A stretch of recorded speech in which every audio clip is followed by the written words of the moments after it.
aside from talking to us, Wayne, what's the major benefit from coming home here to spend a few days? Well, he just summed it all up there, really. I came to see the players last night. I want to say hello to them and just have a quick catch up there and interview a couple of coaches in the next 24 hours and do a press conference here today, talk about what's in front of us and get on the plane and go home. Is it valuable still to be able to talk to the players even without getting them on the training field? Yeah, no, it is. I've got a really wonderful relationship with them and make it easy to be a part of their lives. We had a meeting in Sydney about 6 weeks ago with the English-based players over there, and so we just like to keep in touch with them. And it's a long time between the seasons, so it was good to see them last night, and hope they enjoyed seeing me. Well, obviously, you've got your own job to do in the NRL. How closely have you been able to follow the guys up there on Super League? Yeah, close enough. The good teams are the ones where the majority of players are playing out of the England side. So, but I keep in touch with Kevin Singfield and Jamie Peacock, and we get games home in Australia. We get probably 3 games a weekend. So I'll put some of those on IQ, and when I get an opportunity to watch those games and make sure that I know what I'm going to pick going forward. And obviously got a few other people making input into that as well. But at the end of the day, they're all my decisions, and I have to make them. So. Lots of internationals to look forward to this weekend, Wayne. How frustrating is it not to be involved? Yeah, I'm not too frustrated this year, to be honest with you. It was important to be involved a couple of years ago, and this time last year we were in America, which was a great experience for us all. But I don't want to be left out of the loop going forward. It's too good an opportunity for us if we want to compete with the best, and that's Australia. We can't keep missing the opportunity. So I said 1 year off in 3, I'll probably tolerate that, but I certainly want to be back there next year playing the game. It just gives players an opportunity again to get exposed to a higher level of competition, and that's the only way we're going to get better. Wayne, are you disappointed you're not playing the Kangaroos at the end of the year in Australia? No, I'm not disappointed. New Zealand are a quality team, Tonga are a quality team, so we'll have our hands full there. And they'll be here next year, Australia. I was talking to Mel the other day, and he was keen to come here and play some midweek games and revisit the Kangaroo traditions more than just the 3 nations as we did in the past. So I think it's pretty exciting stuff next year. It'll be great for England with the World Cup the year after. So we don't have to play Australia at the moment. As I said, we know what we're doing and where we're going, and most importantly, we're going in the right direction. And that was borne out 2 years ago in Australia in the World Cup when we put in a great performance there. So you've been obviously with England for quite a while. What's your thoughts on Great Britain coming back and you're growing up and following the? Yeah, well, the England part was a bit foreign to me actually, because it was always Great Britain, and so I'm really pleased. But more importantly, that the players are pleased. All the English-based players in Australia, when we got together, they were elated about playing for Great Britain. And I know no one more so than Sam. He played his first Test match in 2007. That was the last time Great Britain played. So, and in Australia, the Great Britain name is a household name in terms of the older people, not so much the younger ones, because we don't see the tours anymore. But people at my age and a bit younger than me certainly remember them all, and what an impact they had in our country. And it was something that we always look forward to every 4 years. Yeah, you mentioned that impact. I'm probably the same as you. I remember it very, very well. Do you think it can be brought back again? Yeah, I do. I think we'll just have to play a few games midweek. That's the key to it. Besides, we take away more than 24 players and just play Test matches, and it's a great grounding for the young players as well to get that opportunity in those squads, so that when their term comes in 12 or 18 months after 2 years, 3 years, whatever, they're better prepared for that level of competition. So.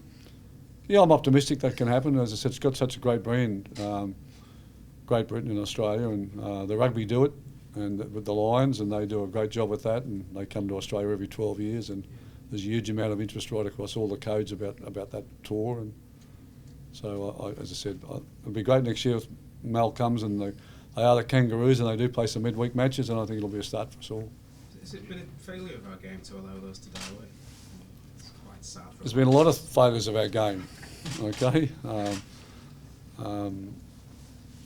Yeah, there's no doubt about that. I mean, what was the last Kangaroo Tour here, about 1994? Something like that. Super League came along and put a pretty big hole in it. At one stage we weren't looking like getting the internationals going. You've got to understand with the Sydney club competition that for a number of people anyway, they don't think there's any other competition in the world except that competition. But there are young men, whether it's in your country or our country, that do want to play for their country, and they do want to play in test matches, and they do want to play for the Kangaroos in Great Britain. And it's important that we never let that die. So there's been a fight back going on, and I think it's international football's the best place it's been for a long time. I think the World Cup in Australia was great. I think England's performance in that, and last year to back it up against New Zealand, has helped that. Tonga's emergence, some of the Pacific Islands. So this weekend in Australia, it's a really great weekend with all the Pacific Islands playing. Tonga are playing New Zealand, State of Origin game, and I want England to be there next year, playing whoever they choose for us to play, but I don't want to miss out on it. I know it's early days yet, but we talk about midweek games. Is there any talk yet about who it could be the opponents? In England?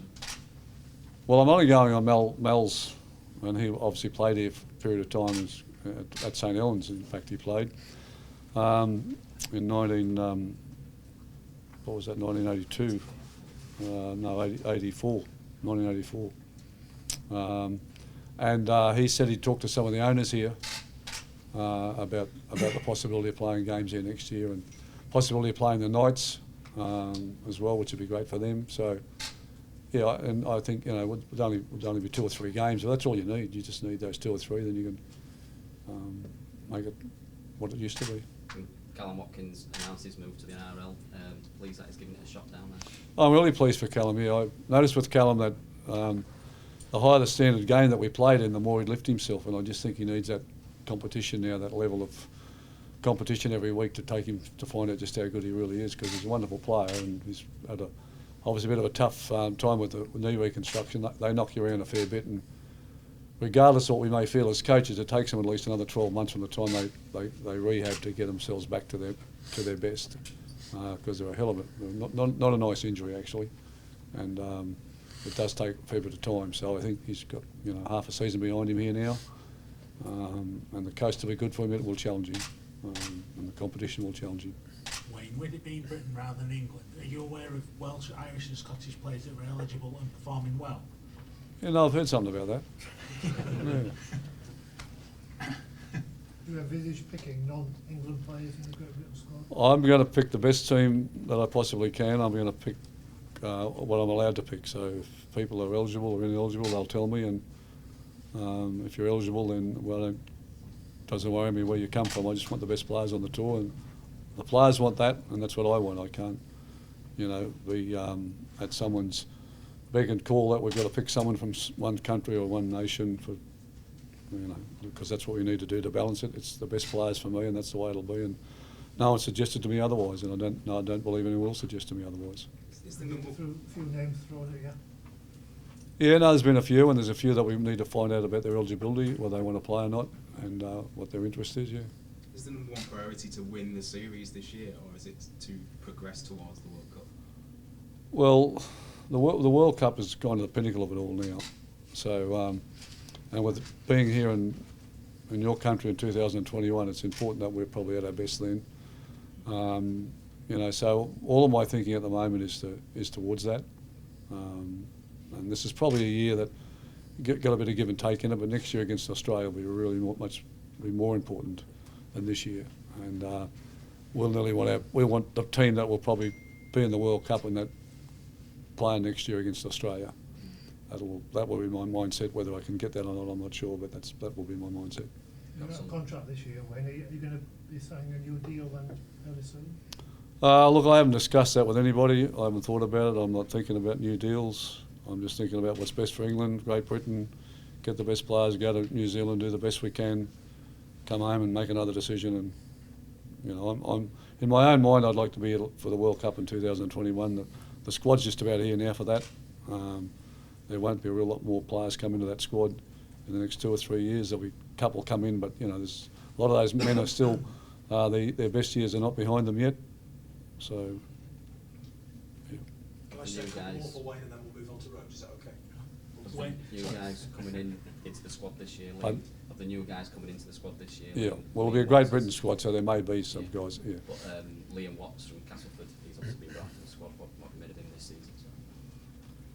Yeah, no, he's.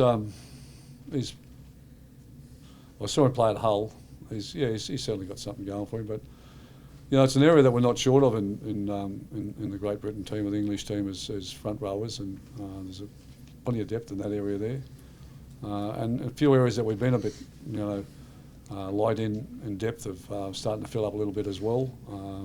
Mainly been our backs more than our forwards. So we've certainly got a world-class pack. There's no doubt about that. And I think the backs are. I thought George Williams' performance against New Zealand last year was outstanding. Needed to see that from him, and he did stand up for us. And he's at his best, George is as good as anybody that plays the game. He's got a wonderful skill set, got real understanding of the game. Not that he's going to tell anyone about that. He won't do that. But so Gareth Widdop's there. John Lomax never fails to amaze me. I love picking him in the teams because of what he brings. He can play so many positions now, and he's a real footballer. So, yeah, there's a lot of backs coming through as well. We just need to keep building on our backs and make sure that we've got the strike power besides the forwards that we've already got. Wayne, there's two backs that you've coached against in the NRL, in Lachlan Coote and Blake Austin, obviously playing really well in the Super League. They're both eligible. What have you made of them? Yeah, well, I've seen Lachlan play. He's been outstanding. He was a tremendous player in Australia, and I'm sorry to see him leave Australia because I've always valued what he brought to a team. I've never coached him, but I always have. And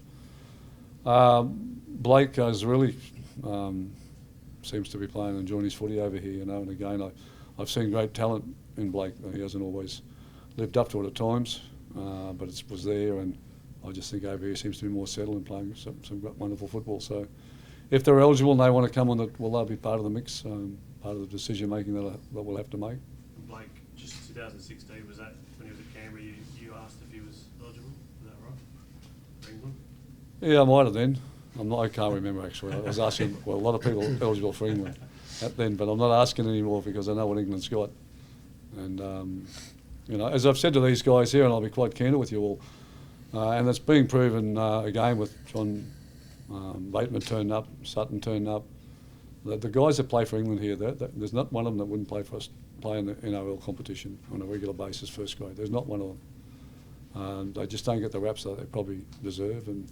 But if we can win more games at test level and that, they'll start to recognise even more. But John Bateman's just, got everybody in raptures over there the way he plays. But he was a guy that did a great job for me. Played him in the centres, played him on the edge. And we all know what John Bateman brings. If you play with him or coached him, you know what he brings. So, and Sutton's been good as well over there. So, yeah. Just one last one for me, Wayne. Now you work with him every day, and his brothers as well. Have you noticed anything that you perhaps hadn't noticed before about Sam and Tom and George Burgess? Now you work with them every day. No, Sam puts it out there every day, mate. It's not something he hides. So what you see at test level is what you see at normal training. Well, I see a very passionate Englishman, mate. That's what I see every day. Okay, really proud of his country. Loves the game of rugby league. Was brought up on it. His father played, and he's lived every day to play rugby league, and nothing's changed with him. And he's a great ambassador for you. Outstanding. And so is James Graham. I think those two are, whatever England's done the last 5 or 6 years, I think you put it down to those two guys. They both have really put their hands up, and they make my job so much easier. James, what's your thoughts on Great Britain coming back? It must be a welcome. I thought I had a dummy here beside me. Yeah, I think it's great, to be honest. It's obviously growing up, kind of the memories were watching Great Britain, watching, my idols, if you like, play for Great Britain, and then, classic matches against Australia. So I'm really pleased that it's back, and, it's such an iconic jersey, and, I've been lucky enough to wear the jersey in the past, and, I'll be doing everything I can to try and wear it again. Do you feel it's something that's been missing from rugby league, the sport, the Great Britain identity? Well, yeah, I think, like you mentioned before, I think the brand of Great Britain is so powerful and so iconic, and obviously there's generations that have grew up watching that. So when it changed to England, it was a bit different, but I suppose, it's nothing to do with us as players. It's out of our hands, and no matter if it's Great Britain or England, it's still the kind of highest honour you can achieve. So yeah, it's done now, but I think going back to Great Britain, you know, could really, you know, kind of revitalise it again. It sort of adds another level. I mean, England test level is very high anyway, but having Great Britain with the Welsh, Scottish, Irish lads eligible as well, it adds another level again, doesn't it? Yeah, definitely. Like you said, there's a few lads who are eligible, you know, from the other countries who, you know, definitely be in the mix, and they'll be doing everything they can to get selected by Wayne. So yeah, it definitely, you know, increases the quality of the product, if you like. Do you think your St Helens teammates, Morgan Knowles and Regan Grace, who obviously play for Wales, do you think they're capable of making that Great Britain squad? Definitely, yeah. I think they've been done fantastic for us this year, and obviously I'd back them to definitely make the grade. You played Tonga 2 years ago. Are you looking forward to facing that sea of red and that incredible atmosphere? Yeah, that when you say the Tonga game, it was just an incredible atmosphere. Like you say, the best probably atmosphere I've ever played in, and you know, they didn't stop singing from minute 1 to the end of the game, and obviously we won the game at the end, and you know, some of them thought it was a bit contentious kind of thing, but the way they kind of greeted us, if you like, when we exited the stadium, and they took us onto our bus, if you like, and I just thought they were really great, friendly people, and it was a great experience for me to play in. What's your abiding memory of 2006 beating Aussies? Yeah, it was. Well, I was saying earlier, it was a big week for us that week. I think we'd obviously gone over there. I was one of the young lads in the Great Britain setup then, and we'd had a bit of a hammering from the Aussie press leading into the game, and obviously to go into the game and win it, it was fantastic. It was just a, you know, real moment for us, and it doesn't happen that often. Sorry, does it? You know, Great Britain going over there, beating Australia in their own backyard in Sydney especially, and yeah, it was a great night for us. Nothing but fond memories of that tour. Do you keep all your shirts? Yeah, I do. Yeah, I've got them all in boxes. Yeah, so they're all still there. And the Great Britain ones, I suppose, will be the most cherished. Yeah, definitely. You know, I don't know what I plan to do with them someday. Maybe get a select few framed or whatever. But yeah, the Great Britain jerseys are fantastic, aren't they? Like I said before, they're so iconic and recognisable, and I suppose, you know, that mix of colours and the golden lion, it's great. And mate, is there any banter with Lachlan here about being a Scotsman? Does it come up in? Not so much really, no. There's been a little bit, but no, like I say, Lachlan, he's been playing fantastic for us this year, unbelievable. So yeah, you know, he's as long as he's playing well for us, you know, I'm happy not to give him any banter.